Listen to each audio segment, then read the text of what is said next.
NASA ভাই মানে বাইরে। এ আটকে গেছে। কি করবি? আরে কইছিলাম যাবে কতদিন পারি না, আটকে যাইবেন হসপিটাল হলো। আরে না, হালাই দিয়ে গেল। যা হালাই দে তুই গা। আব্বা আমার কাজ কাম ভাল লাগে না, কাজ কাম ভাল লাগে না? কি রে খাবি?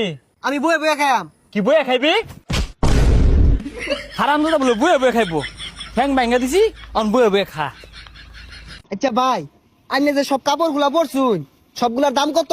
আমার এই পোশাকগুলো তো সব এক্সপেন্সিভ। তো এই পাঞ্জাবিটা দেখতেছেন, এটা পাকিস্তান করাচি থেকে নিয়ে এসেছি। এটার দাম হচ্ছে $3000। আর আমার এই যে সানগ্লাস দেখতেছেন, এই সানগ্লাসটা হচ্ছে আপনার ইতালি থেকে আনা, $400। পরে ঘড়িটা দেখতেছেন, এই ঘড়িটা হচ্ছে রয়্যাল মালামারের, এটা হচ্ছে $3000। আর এই পেন দেখতেছেন, এটার অনেক দাম, আমেরিকা থেকে নিয়ে এসেছি। আচ্ছা সব মিলিয়ে কত গেছে? আরো জুতা আছে, এই তো আরো ব্রেসলেট আছে, আংটি উংটি, সব মিলিয়ে তো $8000 হবে, যা বাংলা টাকায় 9 লাখ টাকার মতো। আচ্ছা ভাই এদের কাজ কি? এই তো ফাপুর মারি, মিথ্যা কথা বলি, এটাই আমার কাজ।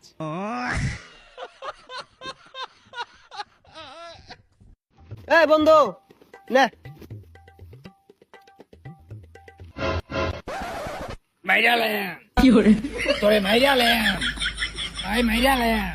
ওই তুই আপনি পাগলামি শুরু করছস কে?